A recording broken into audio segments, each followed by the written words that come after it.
coming, the sun's zooming in, meltdown expected, the wheat is good there, engines stop running, but I have no fear, 'cause London is drowning. I live by the river.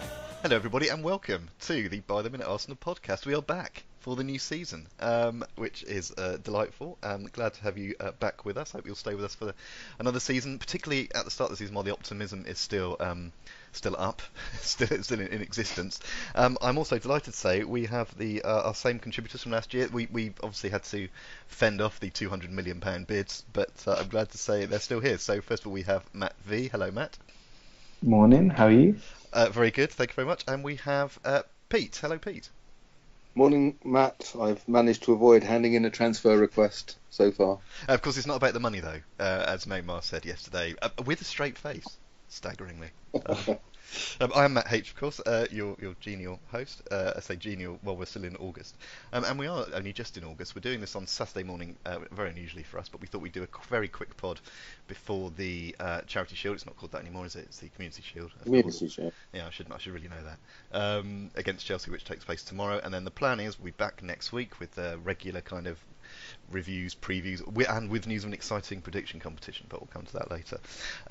Right, so let's get on with it. What we thought we'd do with this pod today is just have a little look back at the summer transfer business for Arsenal, not for anyone else. Comings, goings, and indeed people who haven't gone and haven't come for that matter. Obviously, we've continued our blazing run of trophy success. After the FA Cup, we won. What was that one called that we won in? Did we win the one in Australia or China? We won the one in China, which is called the International Champions Cup. By drawing with Bayern Munich. It does sound good, doesn't it? And then, of course, we continued our, I think, almost unbeaten run of success at the Emirates Cup last weekend, despite losing one of the games we played, whereas Sevilla, I think it was, won both of theirs. So if anyone can work that one out, that would be... You get a prize. You get a cup. You get the Emirates Cup. You can work out how we managed to win that. But joking aside, it's time to look ahead and focus on some of the more important trophies. But to do that, we need to make some changes or not. So I mean, I think just the thing to mention before we go any further, I think, is just after we did the last pod in May, I think hours after we did it, it was confirmed that Arsene Wenger was staying for another 2 years, or at least he signed a contract for that long, and that sort of killed any chance of manager discussion or change, and I think people will just sort of get behind it. I think we'll see, if things don't start well, I think that could be a fun September. But let's not worry about that anymore. So where do we start? Well, I mean the two big names really. Perhaps we'll start with people who haven't left yet, which is Sanchez and Mesut Ozil. The Ozil thing seems to be quite quiet, and the Sanchez thing seems to have died down as well. Are we expecting him to just carry on? Matt, any thoughts on those two people? Yeah, I reckon Ozil's probably stayed because he found out there's not too many clubs have come in for him. Didn't have a huge amount of choice.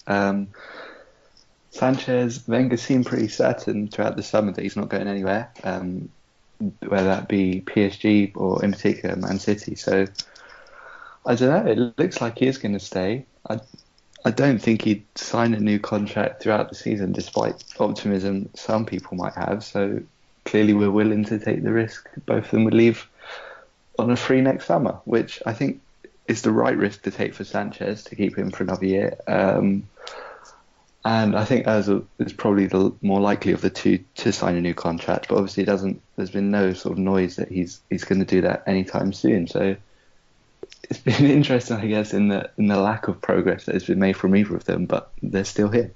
It's almost the biggest story, isn't it? But it also seems to have gone. I don't. Maybe it's just me, but it seems to have died down a bit. I know the transfer window doesn't end till the end of August, but and I think the Neymar thing does sort of blow everything else open a little bit with that. But I'm personally tempted to think that's just some weird kind of one-off for the moment, at least. Obviously, in a few years' time, it may be the norm, which is a staggering thought in itself. But yeah, all gone a bit quiet. Otherwise, Pete, what do you? Any thoughts on those particular two so far remainers? It seems. Yeah, I think it's good that we're keeping Sanchez, and I hope we do, and hold him to his contract. And if he leaves on a free, then life goes on.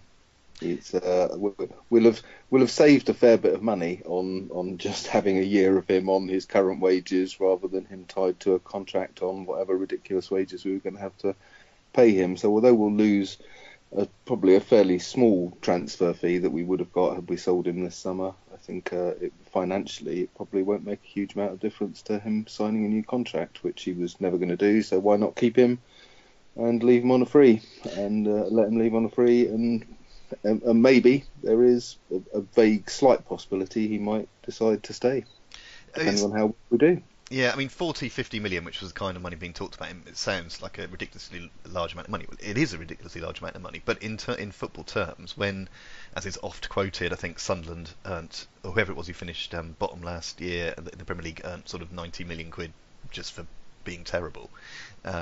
And if you think of that 50 million transfer fee over sort of the 3 or 4 years of a contract, the amortisation, I believe it's called, we're not talking about massive sums of money that Arsenal couldn't manage, I don't think. And they've also said before about they could, in theory, be out of the Champions League for years and still not have a major sort of financial problem, which let's hope we don't have to try that. But yeah, it's an interesting time. I tend to agree. I think we might as well keep him there and see what happens. I don't think there's any doubt about his commitment, because either he's playing for a new contract from us, or trying to convince someone else in a different country probably that it's worth spending lots of money on his wages, even if they don't have to spend any money on a transfer fee for him next summer.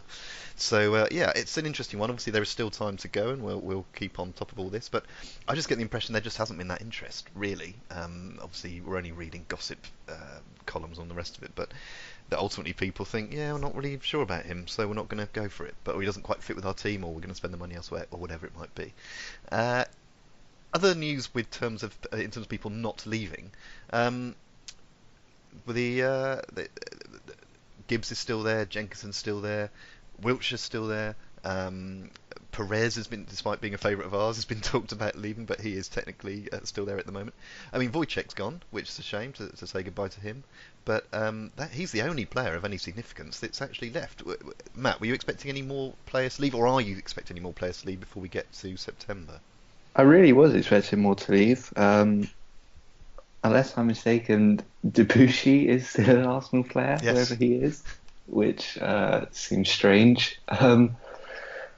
I don't know if it's the wages that they're on that make it hard for them to find a new club in sort of the middle to lower teams in the Premier League, but you'd have to think some of them will go. Like Lucas Perez seems inevitable he'll go somewhere.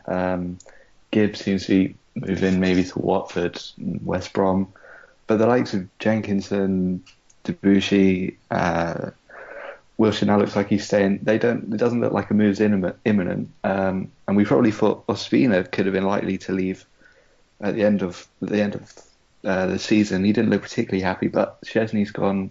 I think Martinez has gone out on loan. I think I saw. Yes. Yeah. So you have to assume Ospina will stay, but no, you would assume some of those fringe players will leave inevitably, probably for extremely low fees towards the end of the window. They may as well, might, because we need to get the space, and it's not doing them any good sitting on our bench. I mean, the money's an interesting point, but I'm sure they're all happy to be getting what they're getting, and this is where you do find out about. That's why I think the Neymar thing, whilst I joked about it, I can understand he wants a bit of a new challenge. He wants to try a new club. He wants to be the number one guy somewhere and get lots of money for it. But because footballers are dealing in a ridiculous level of financial. What's the word I'm looking for? A level way above any of us can almost even imagine. So, yeah, you'd hope at some point they think, well, I'm not that bothered about money. I'll go and make sure I'm playing somewhere every week. Pete, anyone you're expecting to leave? It would be a shame to lose Perez, but it does look as if he might be the most likely in the short term. I think it's got to be a busy August with people leaving. You'd hope so. But the strange thing is we've already turned down offers for somebody. We turned down an offer for Gibbs and someone else who I've forgotten. So it seems odd. But surely some of them will have to go. A lot of the problem may be that a lot of them are people on again with 1 year left on their contract, so we're not getting big offers for them. Maybe if we don't get offered what we want, we're just going to have to keep them again for another year and see what happens. Some of them may sign on again, who knows. Oxlade-Chamberlain may do for the 1 year people. we've got no idea what's going to happen with Jack Wilshere or anyone. So it's just a very confusing time, isn't it? But we can't have we can't start a season with as big a squad as we've got at the moment. It just seems impossible. No, we'll see what happens. Obviously, we'll have to wait probably for official announcements before we can talk about any of this. But yeah, I'm expecting there to be some move over the next few weeks in terms of people leaving. In terms of people coming in, I'm probably not really expecting any more. But you never say never. But we're not known most of the time for our activity on transfer day, aside. But we've had some people come in. Now I'm going to start off the pitch first with a couple of some German news. So it's been noted, I think I'm going to get this wrong probably, but Per Mertesacker is going to be the academy coach from next year, if I got that right, I think. And also, and this will be a delight for me, hopefully it's for other people, Jens Lehmann is back as our goalkeeping coach. If I'm not mistaken. Pete, were you going to say something? Just cheering Jens Lehmann's return. Well, what do you think about that while you're on? To see him sitting on the bench next to Wenger, looking very angry. Him and Steve Bold sitting sort of flanking Wenger. Either side. They would look like bouncers, that would be, or bodyguards. What do you think about them? That's probably why he's there, actually. maybe it is. What do you think about them? Those two, the arrival of Lehmann and the sort of confirmation that Mertesacker will be around, hopefully for years to come in a behind-the-scenes role. Yeah, I think that's great. Both of them, I think, excellent. They're really good chaps. I think they'll do a great job in the positions they've been put into, and as I say, can look a bit scary on the touchline. So it'll keep the haters out. Well, we don't normally have the goalkeeping coach sort of front and centre on the bench, do we? But I'm wondering if that might... Who's going to stop him, quite frankly? If he says I'm sitting there, no one's really going to tell him that he can't, I suppose. Matt, thoughts about those two and any other sort of off-field activities that I've missed? No, I think they're both great moves. Remains to be seen who the first person Lehmann will get into a huge argument with. I'm sure it won't be long, but I think Mertesacker is also a good move. Obviously came in for the FA Cup final last year, and you'd expect he's not going to play a huge amount, but he seems to be extremely popular off the field. And I think he'll do really well in that role. So yeah, two positive moves, I think. Excellent. Yeah, there's not much more to say now. We'll see how it goes. But obviously, some of this could be quite long game kind of stuff in terms of seeing outcomes. But fingers crossed, all will be well. It's certainly good to have there's been talk over the years about ex-players being involved and how some obviously do get involved quite a lot, but others feel slightly slighted that they're not involved. So I think it's generally speaking good to get them involved. Right. So to the pitch itself then, to the actual players. Now, if you look on the Guardian website is what I'm using for this, every club in many of the main European leagues, you can see there's two columns, the in and the out. And I also do have a few outs, but they're players that are, very low down the system. Apart from Wojciech and Martinez, there's Dan Crowley, Mark Bowler, Glenn Kamara, and others who people will have heard of perhaps in passing, but they've not been really troubling the first team. But on the left-hand side is where things change, and that's where we have our two incoming players, who I've realised I'm probably going to make a mess of pronouncing both of their names.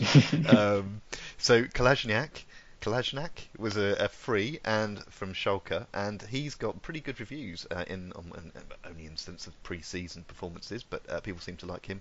And of course Lacazette from Lyon for what that says on here, £46 million. Well, obviously we can't say too much about them yet. It certainly shows a certain intent, I think, spending that much money on a striker, although it now looks ridiculous compared to the Neymar. It looks like we're being paupers compared to that. But Matt, we'll start with you on this. Any thoughts about these two, and excited to see them? Yeah, and they both came pretty early on in the transfer window, which was good to see. So they had time in pre-season to gel with the squad. I think I'm going to mess his name up too now. Kolasinac looks like quite the unit. I don't know how fast I don't know how he runs with any pace, because he seems to be carrying a lot of weight with him. So I definitely wouldn't want to be running into him. But he looks like he'll be a good left wing back, which probably leaves Monreal more as a centre back in the three at the back system. And Lacazette, well, I mean, we've been calling out for a striker for ages. Now we got one, I guess. It seems like he hasn't particularly been in pre-season hasn't been hugely involved in any of the matches, but when he has had a chance, he's taken them well. I think he scored twice. So yeah, I guess it remains to be seen how he'll fit into a system when Sanchez is back and whether he can get more involved throughout the game. But in terms of just doing what he's there to do and scoring goals when the chances come, I think it's been a pretty promising start. Yeah, I must admit, pre-season matches, I have no interest in me at all, I'm afraid, so I can't pretend I've seen either of them hugely in action apart from a few highlights and at the odd few minutes I might have caught. That makes me sound terribly part-time, I know, but I can never get excited about pre-season stuff, particularly, dare I say it, even when they come with International Champions Trophy things. It doesn't. I don't think I must watch, but there we go. I don't appreciate it's not. I'm sorry to say that I've seen some of them. Well, I was about to come to you. I thought A, you might have seen some, and B, you'll probably be okay on the pronunciation issue. So would you like to give us your thoughts whilst pronouncing the names properly? No, I think you did very well. With both. Are you going to commit to a pronunciation yourself? It is Lacazette. Oh, I thought yes, I thought you were doing the other one. Kolasinac seems to be what people are saying. It does, but they seem to be saying Kolasinac, not Kolasinac. But we'll find out. There'll probably be a variety amongst the commentators who do it anyway. Anyway, it looks great. He really does look great and has looked. They've been fairly dull and meaningless affairs as pre-season games mostly are, but he has looked great and has looked like he is a really excellent addition to the squad. I've been pretty unimpressed with Lacazette. Yeah, he scored a couple of goals, but it seems like that is what he does. That he will put away chances if he gets them, but from what I've seen of him, he doesn't get involved in the game. That I shouldn't be saying this, should I? Because I'm going to look like a complete idiot when the season really gets started. But he just comparing him to someone like Giroud, he is what we've talked about. He's mobile, he's quick, he's strong, whereas Giroud plainly isn't. Well, he's strong, but he's not quick and mobile, and so But he hasn't seemed to me to be involved in games half as much as Giroud is in the time that he's had on the pitch so far. And both goals he's scored has been just sort of when the ball has happened to come to him and he's been 6 or 7 yards out and he's knocked it in fairly easily. Now, that's not a bad thing to be able to finish, but I mean, I can assure you, what I've seen of him has not impressed me that much so far. It's not like we're...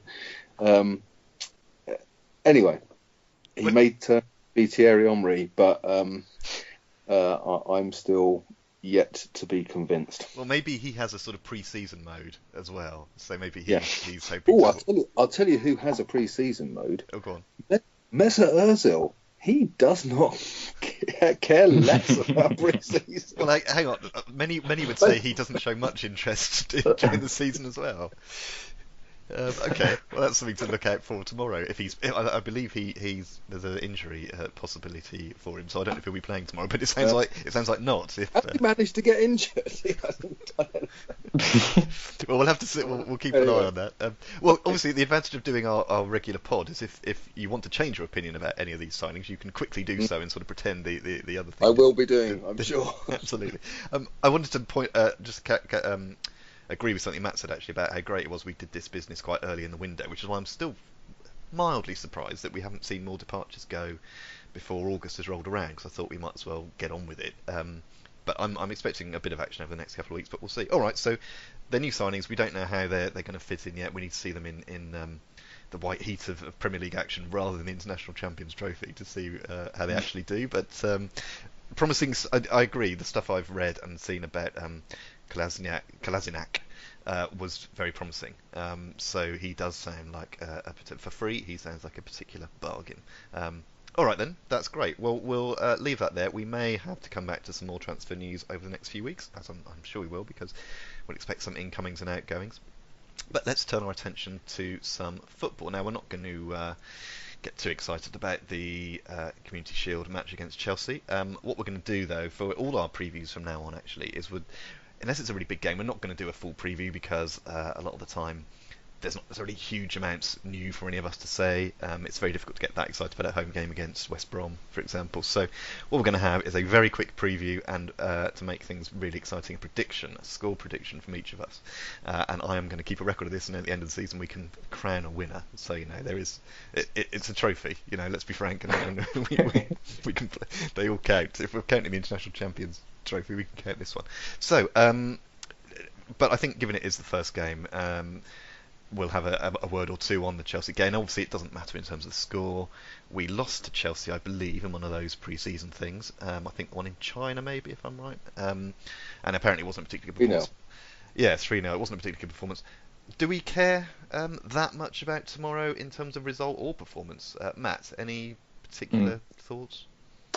I mean, I'd like a much better performance than the one we played in China, but that was on a dreadful pitch and with Maitland-Niles at centre-back, so I think will be a lot better than that. In terms of how much we care, I think it's just important this close to the season to have a vaguely settled starting lineup. That I think the performance is probably more important than the result, because I mean, as much as it is vaguely jazzed up, it is still really a friendly and about getting ready for the Leicester game on Friday. So I think the performance is important to try and match Chelsea with that and see where we are in general, and give obviously new signings more chance to impress. But yeah, I wouldn't particularly care if we didn't win, but I would like to see a much improved performance to the one we saw in China. I like the idea of having what we think might be our starting 11 for then the following Friday against Leicester. I like that as an idea, and it'd be interesting to see how they gel. Pete, any particular desires for this game, or just everyone to come through without any injuries, I suppose? Yeah, pretty much. Not really interested in it. It's not as much fun as 2 years ago against Mourinho. That was something that you definitely wanted to win, even though it's just friendly. But this doesn't really matter, does it? As you say, just get some idea of what the team might look like going forward, hopefully, coming into the start of the season. And that's going to be interesting to see. I see that Koscielny has been cleared to play, unfortunately, so this won't count as one of the suspensions. So he'll miss the first 2 league games of the season, which is a bit depressing, isn't it? It's disappointing, isn't it? Particularly because we don't have the easiest start to the season. Yeah. There's a few sort of tricky games there. So yeah. Sorry, go on. It also means that Moses will be cleared to play, and presumably he'll have a bit of a point to prove after last year. So I suspect he might be quite an influence on Sunday's game. He might indeed. Right. Let's tell you what then. We're not going to count these for the competition, but let's have the predictions. I'll start. I'm going to go with a 2-1 Arsenal win. Pete? Are we going 90 minutes here? Oh, for Christ's sake! I remember. I was forgetting about that. This is actually, let's say 90 minutes then, yeah. Okay. I've got to write that. Okay, write that down. Yep. 2-2. 2-2. Okay, Matt. You've both set the standard as quite optimistic. Yeah. This is the point. I know, putting people on the spot, it's going to be difficult to predict an Arsenal defeat, but it's more than. And of course, we can do the same with each other. We don't have to have individual scores. So if you want to copy, it does seem poor form to predict a loss, but I'm going to do it anyway. I think we'll lose 2-1. I think we'll lose 2-1. Okay, so none of this is actually going to count. This is a little warm up for us to get ourselves organised. Do we have to name goal scorers as well? No, Christ, and no. minutes scored. we haven't got. It was supposed to be fun. I'm already worried it's going to become the central part of the pod. Can at least Matt tell us where our one goal is coming from? A Gary Cahill own goal. Well, that would be a sight to see. All right then. Well, we'll leave it there then, I think, and we'll be back at some point next week. We'll have to sort ourselves out in terms of when that is. Probably early-ish next week to get back into the regular swing of things. So a preview of Leicester and a preview more generally about where we would like to, what we think is realistic this season, and of course any transfer opportunities that may have happened over the weekend. But for now then, I will say thank you very much, Pete. See you, Matt. And thank you very much, Matt. Thank you. And we will speak to you again next week. Bye-bye.